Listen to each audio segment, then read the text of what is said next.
Buenas tardes a todos, es un placer verlos. Luego de la serie de videos que han ido pasando sobre los títulos de crédito, nos encontramos ahora en la bolilla 4, en sus comienzos, que esta charla se va a dividir probablemente en dos videitos para hablar del cheque. El cheque también nació en el medioevo, al igual que la letra y el pagaré, pero recién se concreta como tal cuando el Banco de Inglaterra asume para sí la facultad de emitir billetes y a la vez concentra el poder de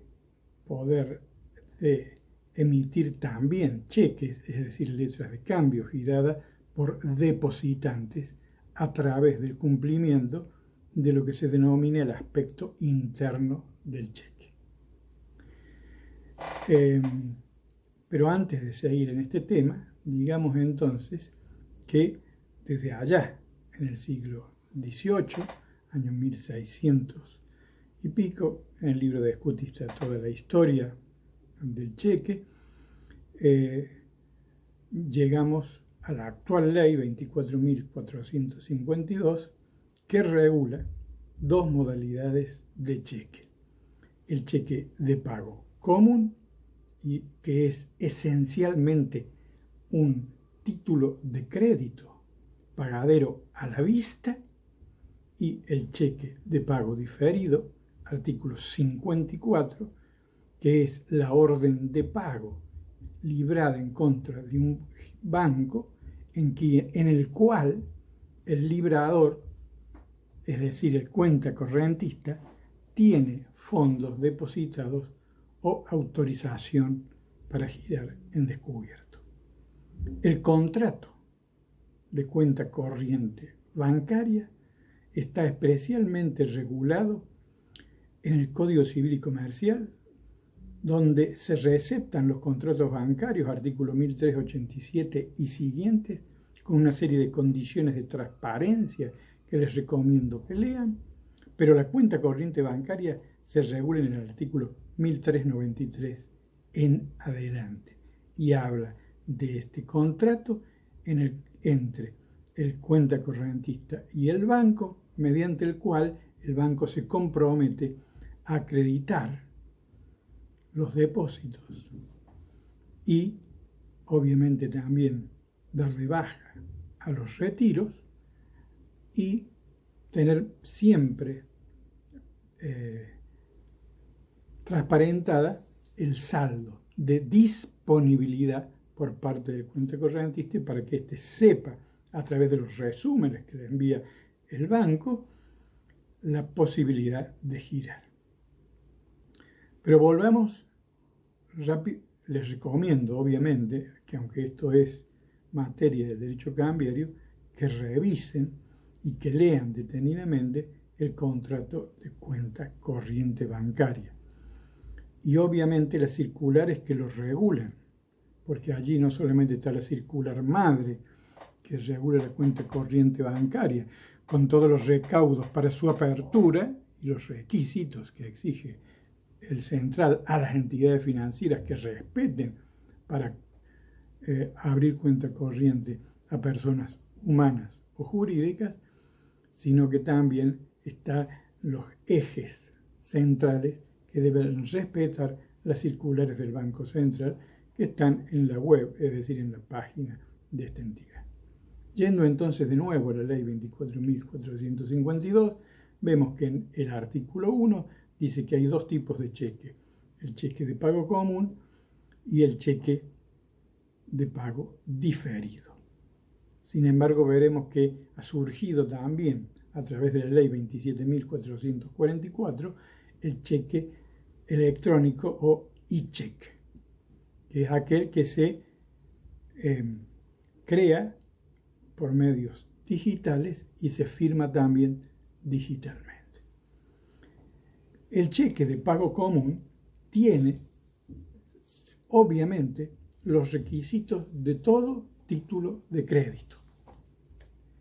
Es cierto que se lo define siguiendo la vieja definición que tenía el decreto 4776/63, que se sancionó junto con el decreto ley de letra de cambio y pagaré, es decir, el 5965, aun cuando esta definición no está en la ley 24.452, al final termina encontrándose en el artículo 54 cuando se define al cheque de pago diferido.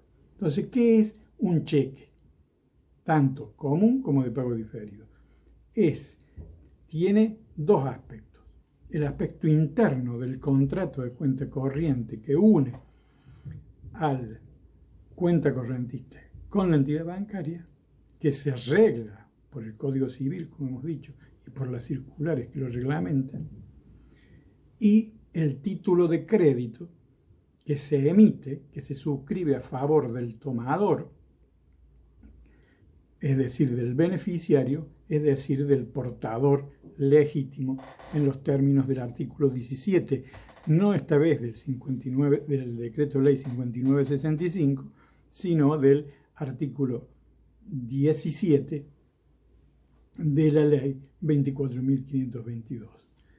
Entonces, nos encontramos con que el cheque es un título de crédito formal, abstracto y completo que contiene la promesa incondicionada de hacer pagar, no de pagar, de hacer pagar una suma de dinero a su vencimiento.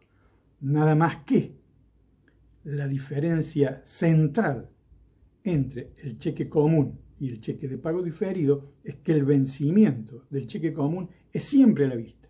Lo impone el artículo 23 sin que sea válida ninguna cláusula en contrario. El artículo 23 dice: el cheque es pagadero a la vista, es decir, a su presentación ante el banco, artículo 24 y siguientes. Y el banco está obligado a recibirlo. Lo que no estará obligado es a pagarlo si no hay fondos o hay alguna circunstancia de irregularidad formal. Entonces, el cheque de pago común, vuelvo a decir, tiene la característica de ser siempre a la vista. Y esto es fundamental que lo tengan en cuenta. Dice y reitera el artículo 23 en forma clarísima que el cheque común es siempre pagadero a la vista y toda mención contraria se tendrá por no escrita. Por el contrario, el cheque de pago diferido, artículo 54, es la orden de pago librada en contra de un banco en donde el librador tiene fondos en descubierto. Perdón, fondos depositados o autorización para librar en descubierto. Los cheques de pago diferido se libran contra las cuentas de cheques comunes, también modificado por la ley 24.760. Quedamos entonces con esta característica del cheque pago diferido. Es librado a fecha determinada. ¿Y cuál es el plazo de la fecha determinada? Esto está en el 54, pero ya en el segundo apartado, cuando habla de los requisitos formales del cheque, además de hablar en el inciso primero de la denominación de cheque de pago diferido, del número de orden, de indicación y lugar de fecha de creación, de la fecha de pago, en el inciso cuarto dice: la fecha de pago no puede exceder un plazo de 360 días. Quiere decir entonces que el cheque de pago diferido yo lo puedo girar hasta 360 días, porque no puede exceder eso, pero lo puedo girar a una fecha determinada, porque lo dice la primera parte, es a fecha determinada, el 30 de abril de 2020, es una fecha determinada, ¿sí? Entonces hay una sola modalidad de vencimiento del cheque de pago diferido, que es a fecha cierta o fecha determinada y que tiene este lapso de 360 días. Ven entonces las características del cheque común y del cheque de pago diferido. Y vamos a ver que todo el articulado de la ley 24.452 se aplica a ambos tipos de cheques, aun cuando el cheque de pago diferido tiene algunas pequeñas características propias que las vamos a visualizar en la segunda charla o en el segundo video que demos sobre esta figura tan importante como es el cheque. Vamos entonces al cheque de pago común, del cual ya habíamos leído el artículo 23 para caracterizarlo como el cheque esencialmente con vencimiento a la vista, y nos encontramos que en el artículo 2 están los requisitos formales. Y si ustedes comparan los requisitos formales del cheque común, van a darse cuenta que en definitiva no hace otra cosa que describir los elementos intrínsecos externos que debe tener el cheque y que están repetidos en el artículo 4 cuando se habla de la fórmula del cheque. El cheque de pago común debe llevar el nombre cheque. Esto lo explicamos en la primera bolilla porque era tan importante el nombre del título para que se advirtiera que este documento incorporaba un derecho literalizado y autónomo que podía circular, que circula por vía de endoso. ¿No es cierto? Y luego el artículo 2 va a referir al número de orden impreso en el cuerpo del cheque, la indicación del lugar y fecha de creación, el nombre de la entidad financiera girada y el domicilio de pago, y obviamente en el inciso quinto va a tener la promesa, la orden pura y simple de pagar una suma determinada de dinero expresada en letras y números. Y va a decir que si hay diferencia entre la de letra y número, la que rige, la que vale, la que debe honrarse es la que está expresada en letras. Y por último, en el inciso sexto, es cuando habla de la firma del librador. Todo título de crédito requiere de la firma del librador, ya lo han visto ustedes en la letra de cambio y en el pagaré. La firma del librador es fundamental, pero aquí aparece el ICHEC. ¿Por qué? Porque el inciso sexto, modificado por la ley 27.444, nos va a decir que si el instrumento, es decir, el cheque, resulta creado por medios electrónicos, estos medios electrónicos deberán ser articulados de conformidad a las circulares del Banco Central y que deberá ser firmado en forma auténtica mediante el método digital, es decir, va a llevar la firma digital, asegurando, ¿no es cierto?, el Banco Central en sus circulares la autenticidad de la emisión de este tipo de cheques, para los cuales deberíamos también extendernos mucho más, pero ahora lo que quiero es que vean que aparece también el e-check, ¿sí? Que pienso no habría mayor inconveniente en que sea cheque de pago común y cheque de pago diferido, aunque la ley no lo dice en forma puntual o expresa. Al final del artículo 2, la ley reitera lo que ya hemos visto en el artículo 2 de la letra de cambio del decreto 5965 y en el 102 para el pagaré. Dice: el título al que ser presentado al cobro careciera de alguno de las enunciaciones especificadas precedentemente, no valdrá como cheque, salvo que se hubiese omitido el lugar de creación, en cuyo caso se presumirá como tal el del domicilio del librador. Así que aquí nos encontramos con un elemento natural que es suplido con la ley. Si no hay lugar de creación, el lugar es el del domicilio del librador, y es el que en definitiva, ¿no es cierto?, va a fijar la competencia, porque el artículo 3 de la ley de cheques nos dice: el domicilio del girado, es decir, del banco, contra el cual se libra el cheque, determina la ley aplicable. Pero es el domicilio del librador, segundo párrafo del artículo 3, que tenga registrado ante el girado el que es considerado domicilio especial a todos los efectos legales derivados del cheque, es decir, es el que fija la competencia judicial, y esto es muy importante.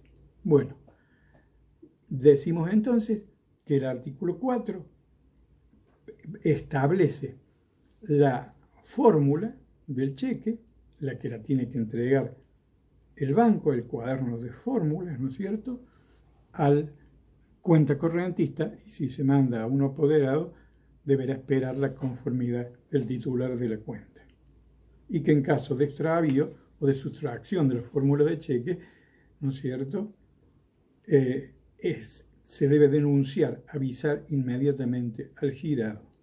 Y este aviso también lo puede hacer el tenedor desposeído, porque este aviso tiene una fuerza notable, segunda parte del artículo 5, impide el pago del cheque.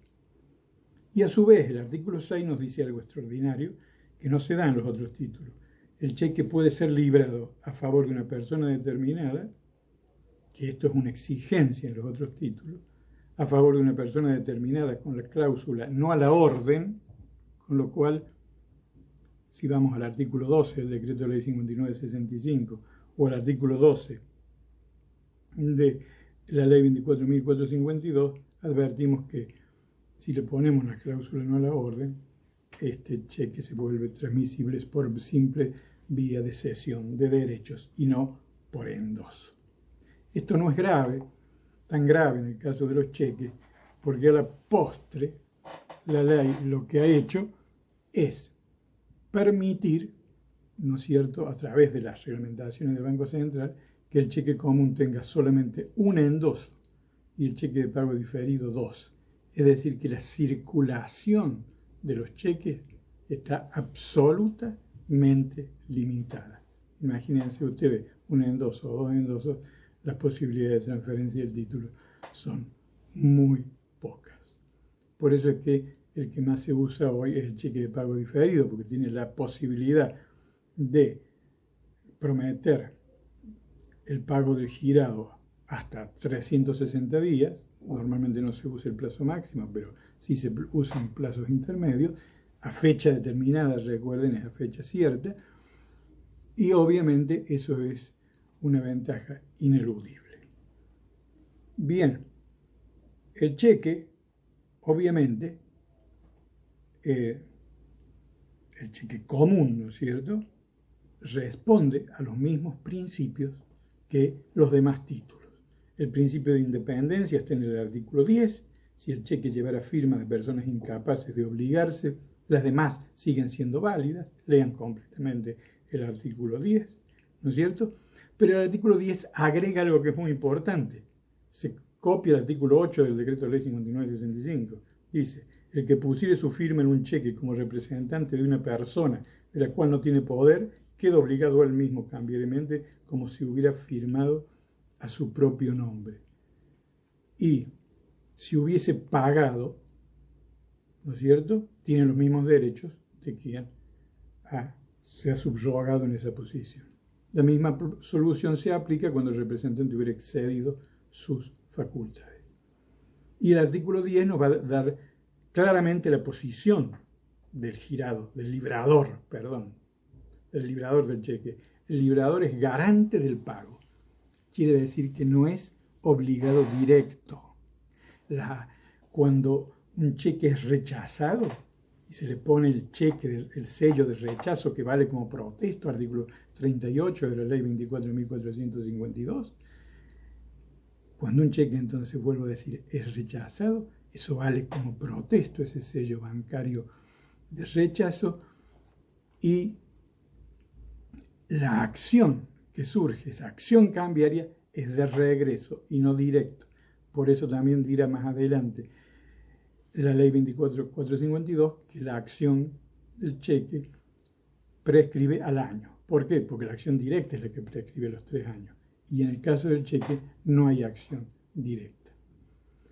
Vemos entonces que es fundamental este aspecto del cheque común. Y al renglón seguido vemos las características que podemos predicar también del cheque de pago diferido. El artículo 17 va a decir: el tenedor de un cheque endosable será considerado como portador legítimo. ¿Ven? Muy parecido al artículo 17 del decreto 5965. Así que, si justifica su derecho por una serie ininterrumpida de endosos, aun cuando el último fuese en blanco. Los endosos tachados se tendrán a este respecto como no escrito. Si un endoso en blanco fuese seguido de otro endoso, se considerará que el firmante de este último adquirió el cheque por el endoso en blanco. ¿Sí? El artículo 19 va a señalar el principio que tiene el artículo 17 infine del Decreto Ley 5965. Por eso hay que ir correlacionando los derechos.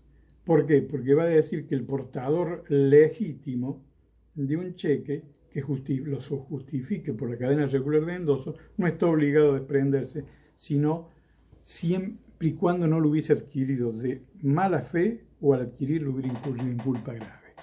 Le exceptio mala fidei, de las cuales le hablé en la primera clase y que vamos a hablar en las excepciones, en las acciones y excepciones cambiarias. Y aquí entonces estamos viendo estas características de literalidad del cheque, artículo 2, artículo 4, de formalidad, obviamente, de la necesidad, y de las formas de libramiento que están expresadas en el artículo 6, y de la posición del suscriptor como obligado de regreso, cuenta corriente, el girado, que nunca será aceptante. Dice el artículo 24, el cheque no puede ser aceptado, toda mención de aceptación se tendrá por no escrita, y que el término de presentación es de 30 días, que puede ser extendido a 60 días más, artículos 25 y 26. Del artículo 26 nos ocuparemos en la próxima clase, porque es muy interesante. El cheque de pago diferido, como yo les decía antes, librado a cierto tiempo, a fecha cierta, ¿no es cierto?, tiene los requisitos formales en todo el segundo párrafo. También termina con la expresión, el cheque de pago diferido, registrado o no, es oponible y eficaz en los supuestos de concurso, quiebra, incapacidad sobreviniente y muerte del librador. Y esto se relaciona con el 23 infine, que justamente nos dice que el cheque postdatado no se considerará cheque. ¿Cómo lo dice el artículo 23? En forma muy clara. No se considerará cheque a la fórmula emitida con fecha posterior al día de su presentación, al cobro o depósito, y son inoponibles al concurso, quiebra, sucesión del librador y los demás obligados cambiarios, siendo además inválidas en caso de incapacidad sobreviniente del librador la fórmula que consignen fechas posteriores a la fecha en que sucedieron dichos actos. Como lean bien este último párrafo del artículo 23, porque lo que no se considera es cheque, aunque después dice que son consideradas inválidas, mezcla dos conceptos absolutamente diferentes. Estamos frente a un no cheque y por ende inoponible en cualquiera de estos hechos que enumera el artículo 23, concurso, quiebra o invalidez o fallecimiento del librador. Hemos entonces tratado de explicar lo que es el cheque común presentable a la vista dentro de los plazos de 30 días y que al presentarlo se vence, que puede ser extendido a 30 días más, sobre todo en los cheques librados en el extranjero para ser pagados en la República. Y vamos a dejar qué es lo que pasa cuando hay un acontecimiento de fuerza mayor para la próxima charla. Y el cheque de pago diferido, que es ese cheque librado dentro de los que es librado a fecha determinada, ¿no es cierto?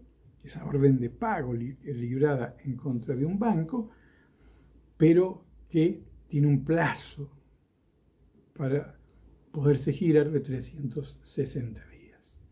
Bueno, de esta forma hemos tratado de dibujar una primera aproximación al mundo del cheque y de estas dos modalidades, aun cuando hemos dicho muy poquito de la tercera, que es el e-cheque, que está regulado apenas liminarmente en la ley, a través de las modificaciones de la ley 24770 y especialmente en las circulares del Banco Central. Hemos visto entonces el aspecto interno del cheque, cuenta corriente, y el aspecto externo, este título valor con estos requisitos de literalidad, completividad. Ya vamos a ver que puede ser librado también en forma incompleta, pero al presentarlo tiene que estar completo, y cómo el girado nunca se convertirá en aceptante, simplemente podrá ser avalista. Hipótesis sumamente rara. Buenas tardes, nos vemos en la próxima oportunidad para ver la segunda parte sobre cheque. Muchas gracias.